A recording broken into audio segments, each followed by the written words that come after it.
कुछ पलों के लिए मुझे गलतफहमी हो गई थी कि आप मेरा प्यार है, लेकिन अब मुझे ऐसा नहीं लगता।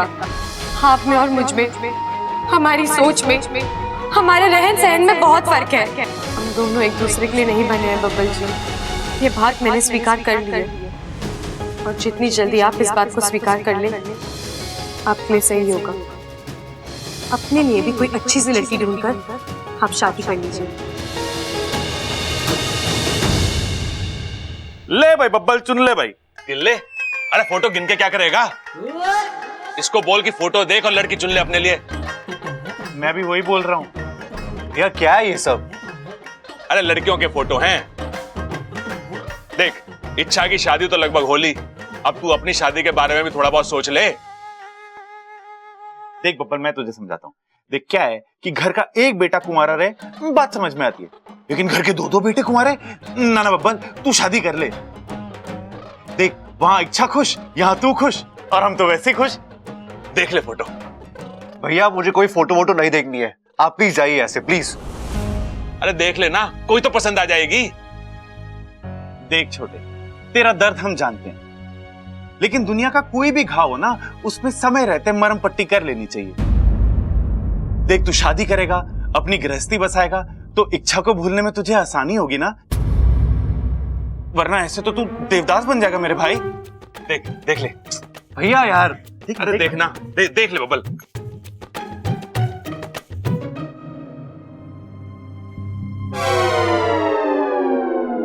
कोई पसंद आई? स्कर्ट वाली कैसी लगी तेरे को? अच्छी है भैया। अरे बब्बल, ये लंबे बालों वाली कैसी है? अच्छी है भैया। अरे वो छोड़, ये घुंघराले बाल वाली कैसी लगी तेरे को? अच्छी है, अच्छी है। वो गाल पे तिल वाली कैसी है? अच्छी है। अरे तू क्या कर रहा है? सबको अच्छी अच्छी बोले जा रहा है, देख भी रहा है, क्या कर रहा है तू? सब पसंद आ गई क्या तुझे?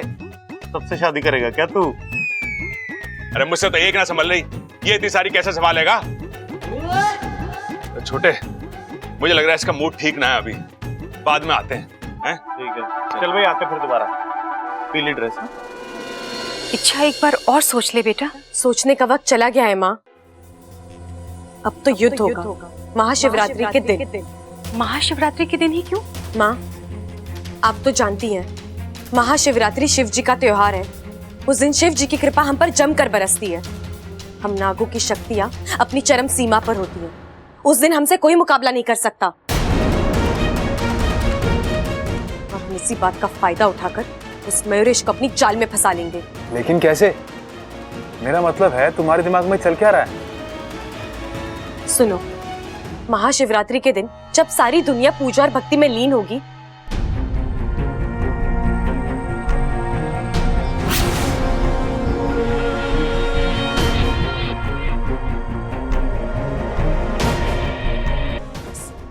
एक बार मयूरेश हमारे हाथ आ जाए, हम उसे सीधा नागिस्तान ले जाएंगे और उसका फैसला फिर वहीं करेंगे। अच्छा, तुम्हें लगता है मयूरेश इस जाल में फंसेगा? वाकू, सच्ची लगन हो तो सपने साकार होते हैं, और इरादे नेक हो तो रास्ते आसान होते हैं। इच्छा, मुझे तेरी सूझबूझ और योजना पर कोई संदेह नहीं है। तूने सोचा है तो सही ही सोचा होगा, पर मेरी सपोनी, मुझे तेरी चिंता हो रही है। तू हर बार की तरह इस बार भी अपनी जान जोखिम में डालेगी, और हर बार की तरह सही सलामत लौट भी आऊंगी माँ। आप ही कहती हो ना, कुछ बातें जन्म से मौत तक हमारी जिंदगी का हिस्सा बनी रहती है। संघर्ष मेरी जिंदगी का ऐसा एक हिस्सा है। माँ, आप मुझे आशीर्वाद दीजिए। आशीर्वाद के एक हाथ में हजारों हथियारों की ताकत होती है।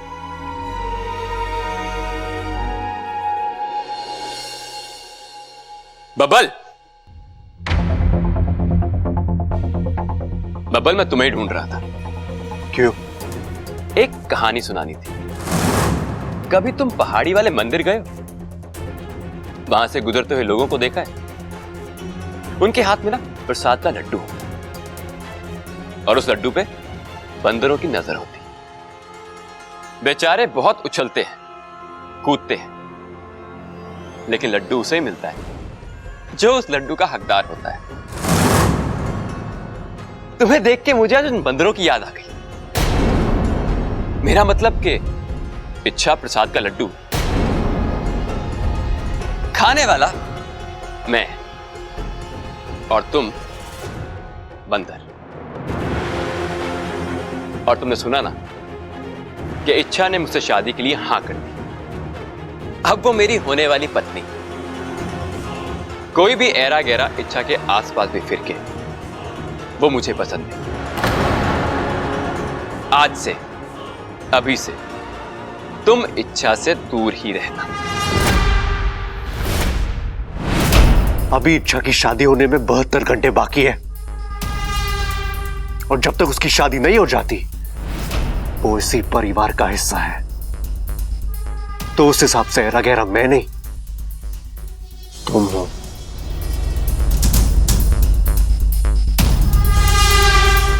बब्बल जी क्या करें आप? छोड़िए इसे।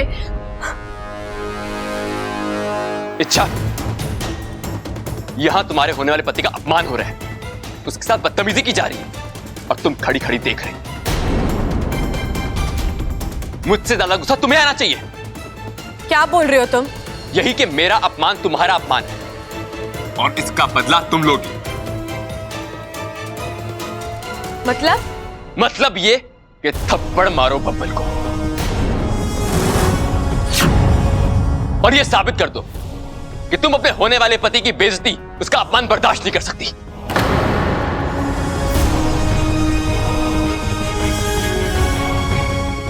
मारो थप्पड़। नहीं, मैं ऐसा नहीं कर सकती।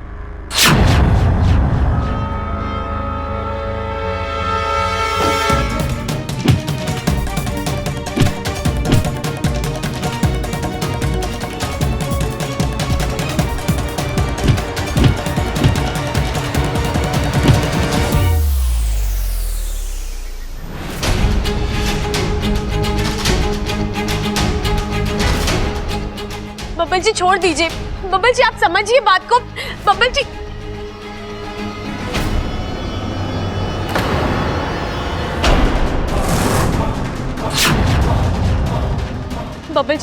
बब्बल जी छोड़िए। बब्बल जी कम से कम आप तो।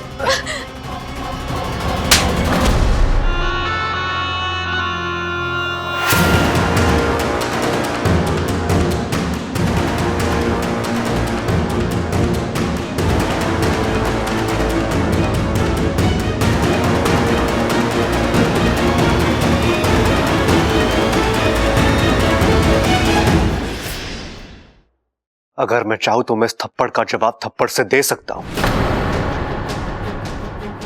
लेकिन मैं ऐसा नहीं करूंगा, क्योंकि एक तो ये इस घर के संस्कार नहीं है, और दूसरा ये कि किसी लड़की पे हाथ उठाकर अपनी मर्दानगी साबित करने का मुझे कोई शौक नहीं है।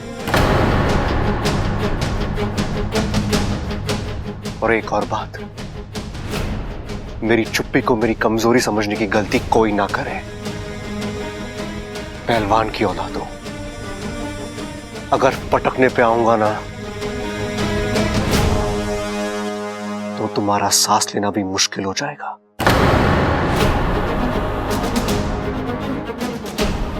बब्बल जी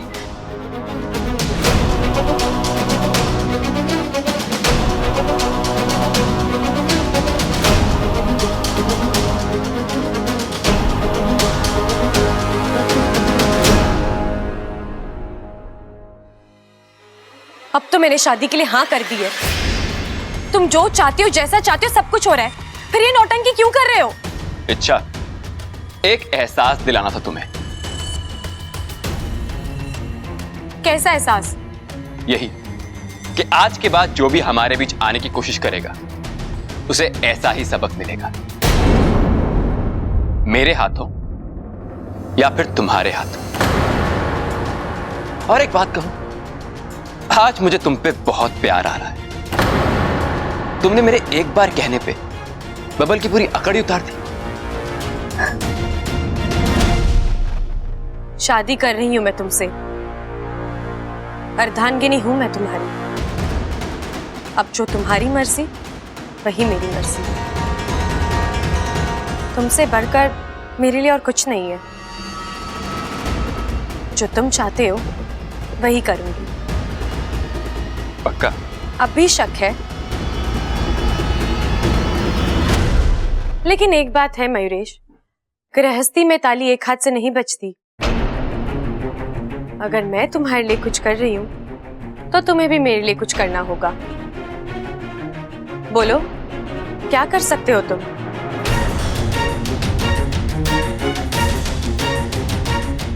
कुछ भी। कुछ भी? आजमा के देख लो। वक्त आने दो, आजमा लूंगी। इच्छा, जब तक मुझे प्यार के बदले प्यार मिलेगा, समझ लो जिंदगी खुशहाल रहेगी। लेकिन अगर तुमने मुझे धोखा देने का... वो तो अब नहीं होगा मयूरेश, मैं अपने हिस्से का प्यार साबित कर चुकी हूँ। अब तुम्हारी बारी।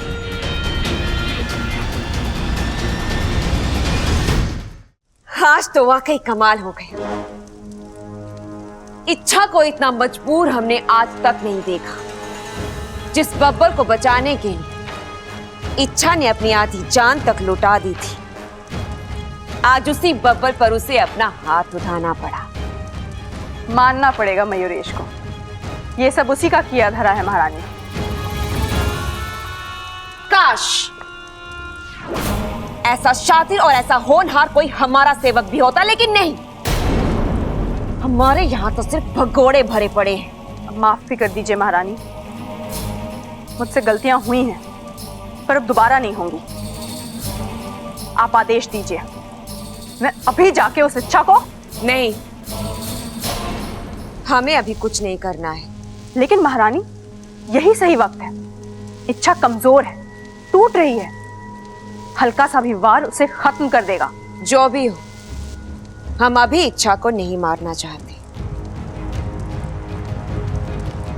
मजा आ रहा है उसे तड़पता हुआ देखकर। तड़पने दो, रोने दो, कोसने दो खुद को। वो इस वक्त अपने आप से लड़ रही है।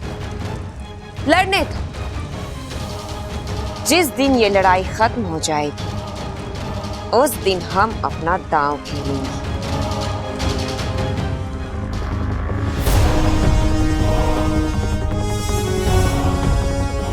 जाओ ऐसे। बब्बर जी, मुझे... इच्छा, मैं कुछ उल्टा सीधा कर बैठूंगा, चली जाओ। मैं जानती हूँ, बस एक बार, एक आखिरी बार मुझे अपनी बात कहने दीजिए। I'm sorry बब्बर जी, मुझे माफ कर अरे कितनी गलतियों के लिए कितनी बार माफी मांगोगी तुम? नहीं बब्बर जी, आप गलत समझ रहे हैं। मैं गलत समझ रहा हूँ? अभी कुछ देर पहले हुआ वो। मैं बस झगड़ा रोकने की कोशिश कर रही इसलिए थी। तुमने मुझ पे हाथ उठाया, थप्पड़ मारा मुझे। क्यों इच्छा? मेरी क्या गलती थी? ऐसे मैंने क्या कर दिया जो? बब्बर जी, आप बैठिए, मैं आपको... नहीं, मुझे कुछ नहीं सुनना, कुछ नहीं समझना है। तुम्हारा असली चेहरा अब सबके सामने आ गया इच्छा। अब तुम मुझसे जितना दूर रहोगी, उतना तुम्हारे लिए अच्छा होगा। बब्बर जी, आप... निकलो यहाँ से। बब्बर जी, एक बार... बब्बर जी, leave यहाँ।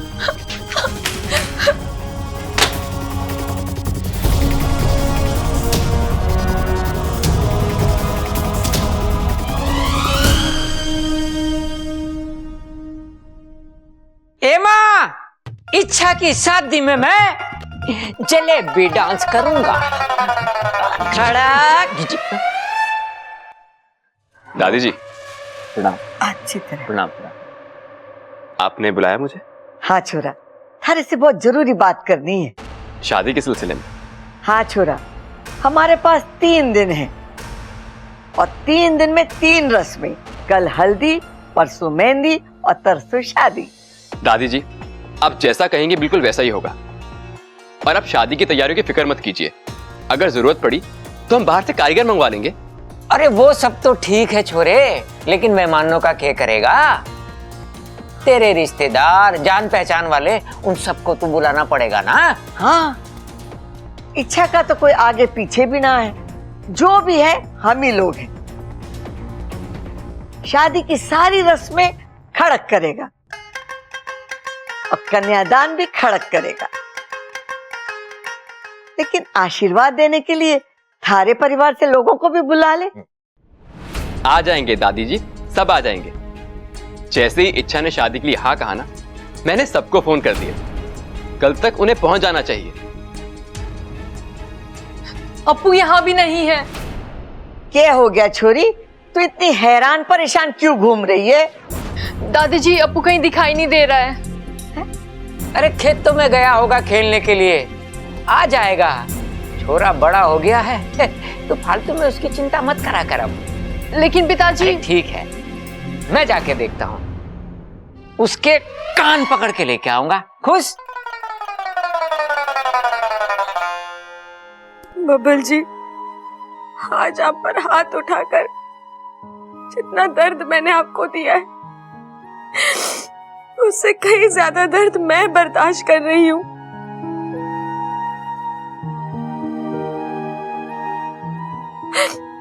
मैं जानती हूँ मैंने आपका बहुत दिल दुखाया है, लेकिन और कोई चारा नहीं था मेरे पास।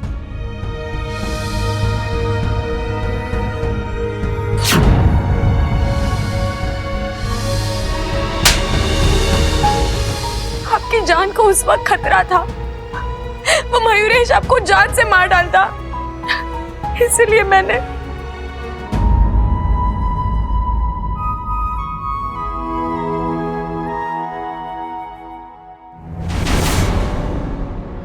लेकिन अब और नहीं। मैं बहुत जल्द उस मयूरेश को इस घर से, हम सब की जिंदगी से बाहर फेंक निकालूंगी।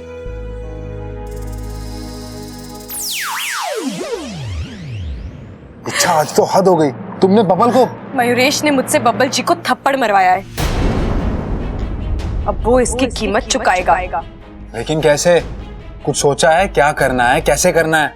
अब मैं अपना दूसरा दाव खेलूंगी। अच्छा, पहेलियां मत बुझाओ। तुमने पहला दाव कब खेला जो? वाकू, मयूरेश को शादी के लिए हाँ बोलना ही मेरा पहला दाव था। अब दूसरा दाव, इसे खेलने में तो और भी मजा आएगा। तू एक काम कर, एक गिलास दूध लेकर आ। ओह, दूध?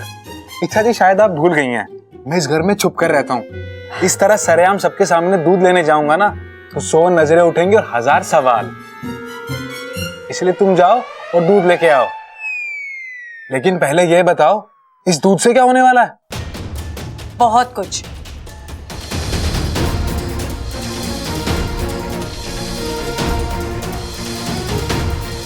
सही जा रहे हैं ना? 100%। ठीक है, तो मैं चलती हूँ अपने नए अभियान पर।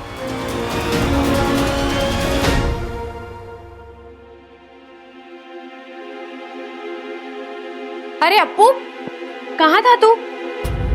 ममता दीदी कब से तुझे ढूंढ रही थी। अप्पू, कितनी बार कहा है तुझसे घर से बाहर जाते वक्त किसी को बताकर। अप्पू, अरे इसे क्या हो गया?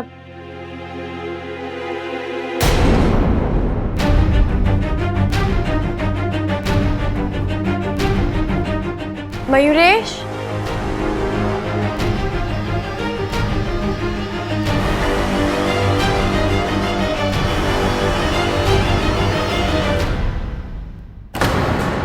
लो दूध। दूध मेरे लिए? हाँ, अब और किसके लिए लेके आऊंगी? ये भी कोई पीने की चीज है? ऐसा मत कहो, जिसे तुम प्यार करते हो ये उसकी सबसे बड़ी कमजोरी है। अच्छा, मोर दूध नहीं पीते, तो फिर मैं कैसे? मेरे लिए भी नहीं पियोगे? ऐसे तो बड़ी बड़ी बातें करते रहते हो, मैं तुम्हारे लिए ये करूंगा, तुम्हारे लिए वो करूंगा। एक गिलास दूध की बात आ गई तो क्या हुआ? मुझे शक हो रहा है, कहीं ये दूध पिलाने के बहाने तुम मयूरेश, जो प्यार करते हैं वो शक नहीं करते, आंखें बंद करके विश्वास करते हैं। और वैसे भी अब तो ये साबित हो गया है ना कि मैं ना तो तुम जितनी चालाक हूं और ना ही ताकतवर, तो तुम्हें मुझसे डर क्यों लग रहा है? मयूरेश, तुम शादी की बात करते हो, एक दूसरे के साथ जिंदगी बिताने की बात करते हो, और फिर जब मैं तुम्हारे लिए कुछ करने जाती हूँ तो तुम्हें लगता है धोखा है। दिलों में शक हो तो वो कभी एक नहीं हो सकते। ये लो, दूध पी लो।